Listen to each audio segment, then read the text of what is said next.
Vous êtes chez Tartampion, salut à tous et voici Costa Ruana. C'est un jeu pour 2 à 6 joueurs à partir de 10 ans pour des parties d'environ 30 à 60 minutes. Alors bienvenue chers amis dans ce merveilleux archipel du Costa Ruana. Malheureusement, il est attaqué par des pirates qui veulent s'en prendre à vos perles. Alors vous allez demander à vos tribus d'envoyer des habitants sur les îles pour sauver le plus de perles possible. Mais parmi les tribus, il y en a une qui sera plus maligne que les autres. Est-ce que ça sera la vôtre?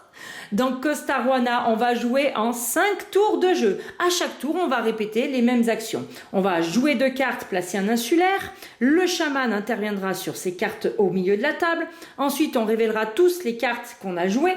On procédera à la résolution des cartes. On récupérera les trésors des îles. Et ensuite, on préparera le tour suivant. En début de partie, on désigne le premier joueur au hasard. Il reçoit donc cette tuile-là. Il sera le chaman pour ce tour-ci. Le chaman va donc pouvoir jouer en premier. On commence avec la première phase d'un tour de jeu qui est jouer 2 cartes et placer un insulaire.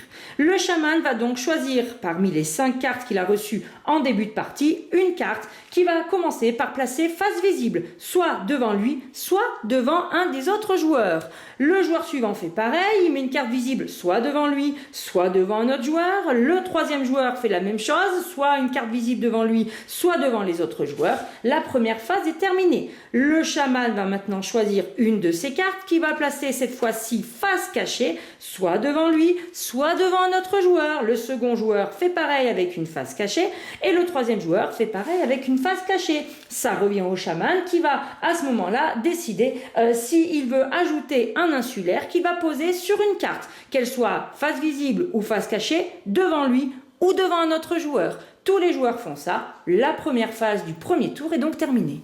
Deuxième phase du jeu, le chaman va intervenir sur une seule des 2 tuiles rituelles que l'on a installées au hasard en début de partie. Ces tuiles reprennent les couleurs des cartes que l'on a en main. On a les rouges avec ce symbole, les roses avec ce symbole, les bleus avec ce symbole et les oranges avec ce symbole. Donc, s'il ne retournait aucune tuile, on activerait les cartes installées devant nous précédemment, les rouges et les roses. Mais non, il va falloir anticiper que le chaman retournera une de ces 2 cartes. Donc, soit on va avoir les rouges plus les bleus. Vous voyez, vous avez un rappel ici de ce qu'il y a au dos de la tuile rituelle. Soit alors avec les roses et les oranges. Alors admettons, le chaman va décider de retourner cette tuile-là. Et bien malheureusement, tous ceux qui auront devant eux des cartes avec la couleur rose, et bien les cartes ne seront pas du tout activées. Maintenant, on va révéler toutes les cartes qui sont installées devant tous les joueurs. Et la première chose qu'on fait, c'est défausser tout simplement les cartes qui ne sont pas représentées avec le fond choisi par le chaman du rituel. Donc par exemple, ici autour de nous, eh bien ce joueur-là qui n'avait qu'une carte rose devant lui, elle n'est plus représentée ici. On ne comptera que les bleus et les rouges. Donc il va défausser cette carte rose. Il n'aura plus de cartes devant lui. Et maintenant, on va pouvoir résoudre les cartes. Chacun son tour et dans le sens des aiguilles d'une montre, on va résoudre toutes les cartes placées devant nous. Et on commence bien évidemment par le chaman. Alors, si le chaman a plusieurs cartes devant lui, il devra suivre l'ordre de résolution suivant. Il commencera par jouer les cartes qui veulent dire déplacer un trésor. Ensuite, il pourra retirer un insulaire d'une île. Ensuite, il pourra placer un insulaire sur une île. Et ensuite, il pourra déplacer des insulaires d'une île à l'autre. Une fois que j'ai résolu tous les effets des cartes installées devant moi, à ce moment-là, on va regarder si sur ces cartes, il y a des insulaires installés dessus. On regarde en premier lieu s'il y a des insulaires m'appartenant, mais comme je suis le joueur rouge, on voit qu'il n'y en a pas.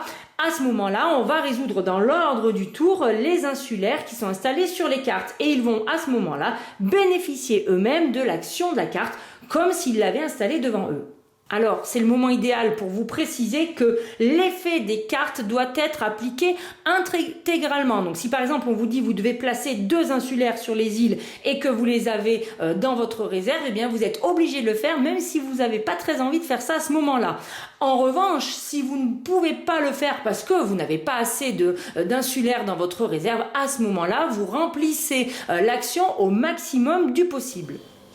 Avec cette carte, vous allez pouvoir déplacer un trésor. On voit bien le coffre ici dessiné. Qu'est-ce que c'est un trésor? C'est tout simplement une perle. Vous choisissez une île, vous déplacez votre perle où vous voulez. Il n'y a aucune limite quant au nombre de perles pour chaque île. Donc on peut totalement vider une île ou surcharger une autre. Après, c'est vous qui voyez. Ensuite, dans les cartes actions, vous allez trouver, donc moi là j'ai mis des couleurs au hasard, mais ce type-là qui est de retirer un insulaire depuis une île. Soit on voit un personnage, soit deux, on a deux personnages dessinés, soit trois, on a trois personnages. À ce moment-là, vous pourrez récupérer vos insulaires à vous sur les îles, là aussi, peu importe qu'ils soient sur la même île ou sur deux îles différentes, vous les replacez à ce moment-là tout simplement dans la réserve. Ensuite, on a l'action placer qui est l'inverse, un insulaire ou deux insulaires ou trois insulaires sur les îles. À ce moment-là, vous les prenez de votre réserve et là aussi, vous pouvez en mettre un seul sur chaque île ou bien plusieurs insulaires sur la même île. C'est vous qui voyez. Alors là, il y a deux choses importantes à dire. Vous ne pouvez placer que les insulaires de votre réserve, c'est-à-dire que si vous en avez encore installé sur les cartes des joueurs qui n'ont pas été résolus, ils ne sont pas considérés comme faisant partie de votre réserve. Et le truc hyper important, mais si vous lisez la règle, ça sera répété plein de fois, là il y a une restriction. Chaque île ne peut comporter que 7 insulaires maximum. Et enfin, on va retrouver l'action qui est déplacer les insulaires. Donc on a la même flèche que tout à l'heure, déplacer un trésor, sauf qu'on n'a pas de coffre dessiné, donc on voit bien que c'est un insulaire qu'on déplace. Et là, à ce moment-là, vous choisissez, soit vous déplacez vos propres insulaires d'une île à une autre, soit vous déplacez carrément l'insulaire d'un autre joueur. C'est assez retors. Il est temps de répartir les trésors. Alors attention, on attribue un seul trésor par île à chaque tour.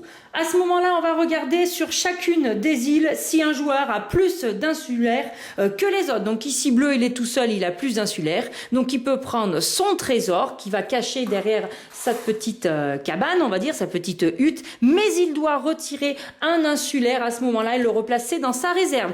Ici, rouge en a plus que jaune, donc il fait la même chose. Il récupère une perle et retire un insulaire. Alors, si jamais vous êtes à égalité, eh bien, à ce moment-là, on va rentrer dans un conflit. Là, il y en a un de chaque. Personne ne gagne rien. On laisse ses insulaires sur l'île. Ici, c'est avec un plus grand nombre. Il y a deux joueurs qui sont à égalité. Personne ne gagne rien. Le trésor et les insulaires restent sur l'île. Et que se passe-t-il si on a des conflits, mais qu'il y a un joueur qui est un petit peu opportuniste? Donc, par exemple, ici, rouge et bleu devraient être les majoritaires, mais ils sont en conflit l'un l'autre. Eh bien, comme il y a jaune qui est là, c'est donc jaune qui récupérera la perle devant lui et son insulaire dans la réserve. Et puis si vous n'avez pas été très doué ou qu'on vous a un petit peu embêté et qu'il n'y a plus de trésor sur l'île, à ce moment-là, personne ne récupère rien du tout, mais les insulaires restent bien sur l'île. Préparons le tour suivant. Le joueur qui a récupéré pendant ce tour-là le moins de perles, eh bien, devient à ce moment-là le nouveau chaman. Il prend le jeton premier joueur. Donc c'est pour ça, hein. En réalité, quand on récupère les trésors des îles, dans un premier temps, on les laisse d'abord à côté de la hutte parce qu'on ne tient pas compte de ce qu'on a éventuellement gagné avant. On ne tient compte que ce qu'on vient de gagner pendant ce tour-là pour désigner le nouveau chaman. Maintenant qu'on a fait cette vérification-là, tous les joueurs peuvent placer les perles sous leur hutte. Chaque joueur va tirer 2 cartes pour reconstituer sa main à 5 cartes et le chaman il a une petite possibilité, c'est-à-dire qu'une fois qu'il a regardé les 5 cartes de sa main, eh ben, si jamais ça ne lui convient pas d'être le chaman ce tour-ci, il peut éventuellement refuser et désigner un autre joueur à sa place.